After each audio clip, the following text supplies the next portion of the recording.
partie droit de vous accueillir, notamment ce soir avec tous les élus qui m'entourent, au premier rang desquels Jean-François Lamour, et de la circonscription. Et donc nous sommes évidemment très heureux de vous accueillir à l'occasion de cette cérémonie des vœux à la pérennité de laquelle nous sommes toutes et tous très attachés. C'est toujours une grande joie partagée de nous retrouver pour un échange informel et convivial sous cette somptueuse voûte céleste qui symbolise si bien d'ailleurs la grandeur de la République dans notre arrondissement à travers les arts et l'industrie.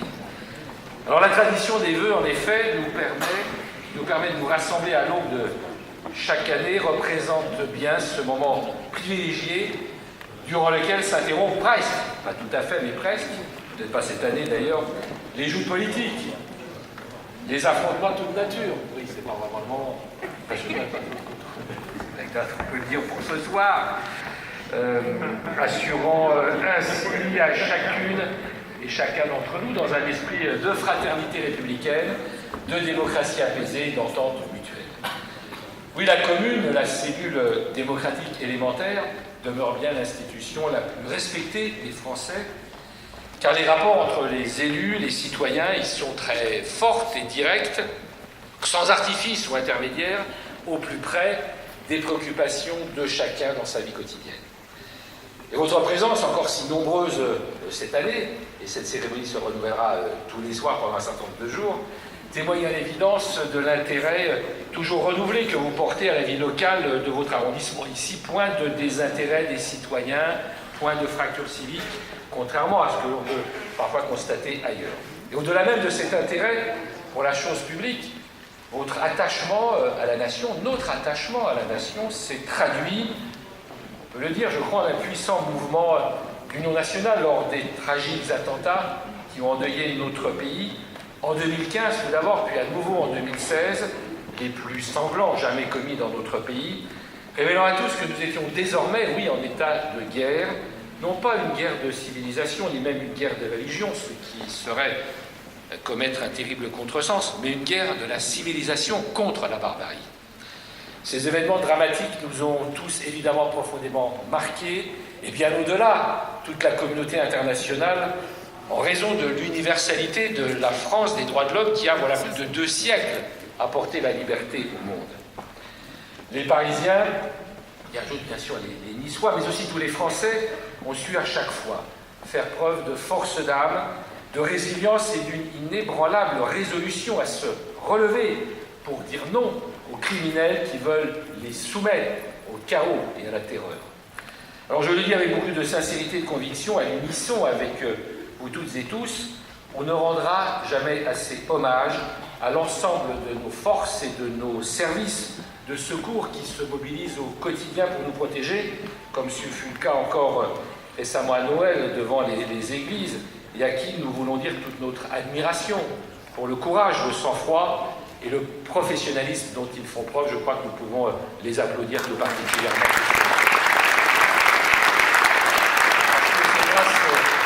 C'est grâce aussi à eux que la volonté de notre peuple de rester debout et d'aller jusqu'au bout afin de gagner cette guerre sans nous laisser impressionner, ni renoncer à nos traditions, à notre mode de vie, à nos libertés, est totale.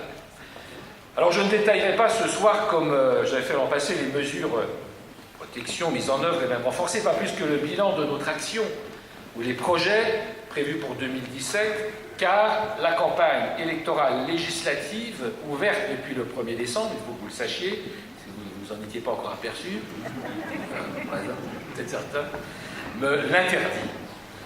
Et scrupuleux, comme j'ai toujours été, bien sûr, du respect absolu des règles, je me conformerai donc évidemment à la loi sur le financement des campagnes électorales qui encadre rigoureusement la communication publique, je parle aussi des spécialistes, à l'approche de l'élection présidentielle des 23 avril et 7 mai et des élections législatives des 11 et 17 juin prochains. Donc, ni bilan, ni perspective de notre action pour l'arrondissement. Je vous invite à vous reporter mon bilan d'étape qui a été publié il y a quelques mois.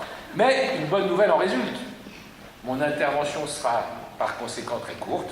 Et là, voilà. Donc là, je sens vraiment la joie sur les visages. Et là, enfin, oui, peut-être pas. Il laissera place dans quelques instants à l'intermède musical.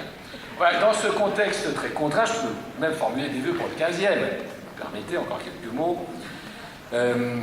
Oui, les moments de partage et d'espérance que nous vivons en ces périodes de fête m'amènent évidemment en premier lieu à former le vœu que la solidarité, sans laquelle il ne saurait y avoir de mieux vivre ensemble, ni de solidité de la nation, soit vraiment au cœur de l'année 2017. Ah oui, nous avons la chance de vivre dans un arrondissement réputé, c'est vrai, pour sa convivialité, un arrondissement fier de son très dense réseau d'entraide et d'institutions sociales, en capacité d'accueillir blessés de la vie, personnes isolées ou malades, et l'âge venant, celles et ceux qui ne peuvent se maintenir à domicile. Je veux leur adresser, ainsi que tous les élus qui m'entourent, bien sûr, ainsi qu'à tous nos compatriotes frappés par la crise et qui connaissent de grandes difficultés, un message de fraternité et d'espoir. Et en tant que maire, avec l'équipe municipale rassemblée à mes côtés, je sais pouvoir compter sur le dynamisme de toutes les forces vives qui nous apportent leur concours et leur enthousiasme. Les associations, nombreuses parmi vous, les bénévoles, les enseignants, les entreprises, les acteurs économiques et sociaux, les commerçants, les personnels hospitaliers et médicaux, sans oublier évidemment les plus anciens et les plus jeunes qui offrent de beaux exemples de solidarité. Alors tous ici, notamment dans le milieu associatif, dans le monde associatif, vous avez fait le choix de vous investir personnellement dans une activité associative, sociale ou sportive et de consacrer ainsi une bonne partie de votre temps au service des autres. Dans tous les domaines, vous répondez présent, avec abnégation, on peut le dire, en tout cas altruisme. Il est devenu à ce titre des acteurs à part entière du développement des solidarités locales, de l'animation des quartiers et du lien social. Vous êtes l'exemple même de ce qui fait la richesse de notre arrondissement, je le disais, la solidarité. Vous êtes au cœur et le cœur de la vie de notre arrondissement, et dans une société comme la nôtre qui évolue rapidement, et où pour beaucoup cette solidarité se délite, hélas, votre engagement pour construire ou reconstruire, retisser le lien social est vital. Alors nous tous ce soir souhaitons vous témoigner notre reconnaissance pour le rôle prépondérant que vous jouez dans notre arrondissement. Cette reconnaissance est justifiée aussi pour tout le savoir-faire et l'expérience dont vous faites bénéficier bien sûr nos concitoyens. Choisir de consacrer de son temps et de son énergie au service des autres mérite en effet des encouragements, surtout quand l'engagement est spontané, amène à œuvrer au quotidien dans la discrétion, l'humilité. Et je n'ignore pas non plus la charge que représente cette implication au regard de vos vies personnelles, familiales et parfois même professionnelles. Je tiens de même à saluer le travail des agents de la ville qui ont accompli un travail remarquable tout au long de l'année, dans des conditions parfois difficiles, souvent par manque de moyens, afin de vous procurer la qualité de vie que vous êtes en droit d'attendre de la municipalité. Pour cette année, comme pour celles qui suivront, je souhaite bien sûr que notre arrondissement poursuive et surtout améliore son développement équilibré, qu'il continue à accueillir au mieux les familles des classes moyennes et aussi des activités innovantes, porteuse d'emploi et de richesse, avec un souci constant, qui est le nôtre ici, le respect de son identité et celle de ses quartiers. Notre ambition est bien de faire du 15e un arrondissement, alors qui devient la mode, comme le titre Le Point, peut-être avez-vous vu, ou en ébullition, selon l'Express, tout en préservant absolument son caractère, ses traditions et son histoire, et nous y tenons tout particulièrement.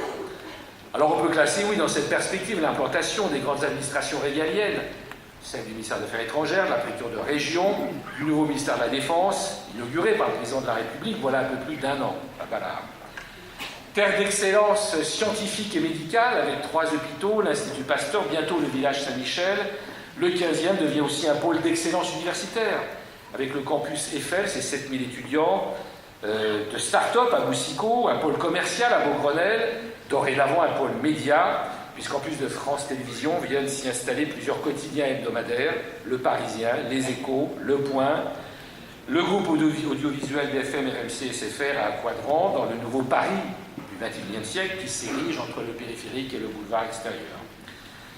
Ce nouveau souffle que nous portons tous pour le 15e, il consiste aussi à faire héberger un urbanisme ambitieux qui nous fasse entrer de plein pied dans le nouveau siècle, mais qui soit tout autant respectueux de notre environnement, de nos paysages urbains, de la beauté de notre ville haussmannienne, pétrie d'histoire et surtout des aspirations des riverains, de vous-même, qui savez mieux que quiconque par définition ce qui convient à votre quartier, à l'aménagement de votre rue. Vous savez les nombreux combats que nous menons en ce sens à vos côtés aux quatre coins de l'arrondissement. C'est une véritable gageure, c'est vrai, que de faire cohabiter modernité et tradition. Mon dernier vœu sera sans doute plus aisé à satisfaire. Vous le savez, je l'ai dit au départ, 2017 est une année importante pour notre démocratie. Elle sera déterminante même pour l'avenir de la France avec deux élections majeures. Vous aurez d'abord à vous prononcer pour choisir celui qui conduira nos destinées.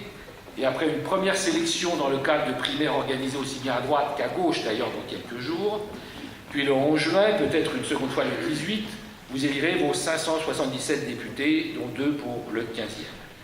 Mon vœu est évidemment alors le suivant, que ce grand rendez-vous citoyen permette un débat à la fois clair, intense, serein, sans trouble extérieur et bien sûr respectueux des idées, des convictions et des personnes. L'homme se découvre quand il se mesure à l'obstacle, selon Saint-Exupéry. En tant qu'élus, tous ici rassemblés sur cette estrade, et quelle que soit notre sensibilité politique, notre responsabilité devant vous est engagée pour que notre République soit vertueuse et efficace. Et votre confiance nous oblige à être à la hauteur de la tâche qui nous a été impartie, vous avez impartie, et à servir avec le dévouement et la passion qu'il mérite cet arrondissement auquel nous sommes tant attachés pour qu'il soit toujours plus beau et agréable à vivre, comme pour renforcer son attractivité dans un monde sans cesse plus exigeant. C'est donc vers notre arrondissement, comme vers vous tous, que je me tourne à présent pour présenter au nom de la municipalité des vœux très sincères de bonnes et heureuses années nouvelles. Puisse chaque jour de 2017 vous apporter la réalisation de vos souhaits personnels et professionnels, ainsi que la paix et la prospérité à notre pays comme au monde. Je vous remercie.